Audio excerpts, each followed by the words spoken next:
Hello everyone, welcome back to my channel. दोस्तों, आज हम वीडियो में बात करेंगे एडवर्स पोजीशन को लेकर के, प्रतिकूल कब्जे को लेकर के, कि अगर किसी व्यक्ति के पास ऐसी कोई प्रॉपर्टी है जिसको उसको व्यक्ति को 12 साल से ज़्यादा उसमें रहते हुए हो गए, किसी ऐसे व्यक्ति की प्रॉपर्टी है जिसको 12 साल से किसी और व्यक्ति ने कब्जा करके बैठा हुआ है, तो दोस्तों ये वीडियो दोनों के लिए ही है और दोनों ही इन बातों को ध्यान में रखेंगे, किस तरीके से अपने केस को लड़ें और किस तरीके से अपने केस को फाइल करें। तो दोस्तों वीडियो को एंड तक ज़रूर देखें और साथ के साथ मैं आपको इसमें एक जजमेंट वे के बारे में बताऊंगा, जो अभी लेटेस्ट एक जजमेंट आया और हिमाचल हाई कोर्ट ने वो जो ऑर्डर करा है किसके फेवर में करा, ये भी आपको एंड में बताऊंगा। वीडियो को एंड तक जरूर देखें दोस्तों। वीडियो पसंद आए तो दोस्तों वीडियो को लाइक और शेयर जरूर करें।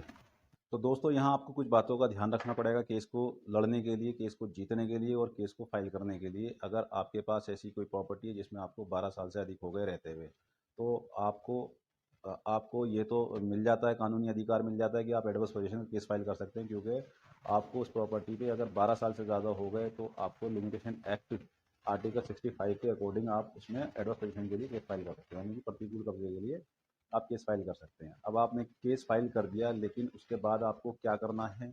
आपकी प्रॉपर्टी है तो आपको क्या करना है? अगर आप किसी प्रॉपर्टी में बैठे हैं तो आपको किस तरीके से केस को डिफाइन करना है, ये मैं आपको बता रहा हूँ। तो सबसे पहले तो आपको प्रॉपर्टी में केस फाइल करने के लिए 12 साल का टाइम होना चाहिए रहते हुए, नंबर एक। नंबर दो, आपको जो आपने कब्जा लिया है वो जो प्रॉपर्टी का एक्चुअल ओनर है उसकी नॉलेज में होना चाहिए कि हाँ उसने मेरी प्रॉपर्टी पे कब्जा कर रखा है। नंबर तीन, कि आपने जो कब्जा लिया है वो दिन में लिया होना चाहिए और लोगों की नज़रों में होना चाहिए, जो वहाँ पे पब्लिक रहती है उनकी नॉलेज में होना चाहिए कि हाँ इस व्यक्ति ने 12 साल से ज़्यादा इस व्यक्ति को कब्जा में रहते हुए हो गया। नंबर चार, ये होना चाहिए कि जिस व्यक्ति की वो प्रॉपर्टी है उसने आपके अगेंस्ट कोई भी केस फाइल ना कर रखा हो, कोई क्रिमिनल केस ना कर रखा हो, कोई कंप्लेन केस ना कर रखा हो और ना ही उसने कोई आपके ऊपर कोई सिविल केस फाइल कर रखा हो। और सबसे महत्वपूर्ण आ जाता है पांचवा, कि जिस व्यक्ति की वो प्रॉपर्टी है उस व्यक्ति ने आपकी सहमति, उसकी सहमति से आप उसके कब्जे में ना गए हों। अगर आप उसकी सहमति से अगर उसकी प्रॉपर्टी में हैं तो आप वहाँ पर एडवर्स पोजीशन का केस फाइल नहीं कर सकते, आप वहाँ पर केस को हार जाएंगे। तो दोस्तों ये कुछ महत्वपूर्ण जानकारियाँ थी, ये मैंने आपको बताई हैं। आप इसी को ध्यान में रखते हुए अपने केस को फाइल करें, फाइट करें। और तो दोस्तों अब बात करते हैं हाई कोर्ट के उस ऑर्डर की जिसके बारे में मैंने आपको शुरू में बताया था। तो दोस्तों मैं आपको बता दूं, यहाँ पे एक व्यक्ति की प्रॉपर्टी थी, जिस व्यक्ति की जो प्रॉपर्टी थी उसमें किसी व्यक्ति ने कब्जा करके बैठा हुआ था। उस व्यक्ति को भी 12 साल से अधिक हो गए थे कब्जा करे हुए, लेकिन जिस व्यक्ति की प्रॉपर्टी थी उसने ट्रायल कोर्ट में केस फाइल किया उससे खाली कराने के लिए, क्योंकि उसने वहाँ पे ये कहा कि मैं प्रॉपर्टी का एक्चुअल ओनर हूँ, टाइटल सारे डॉक्यूमेंट सब मेरे पास हैं और इस व्यक्ति से मेरी प्रॉपर्टी को खाली कराया जाए।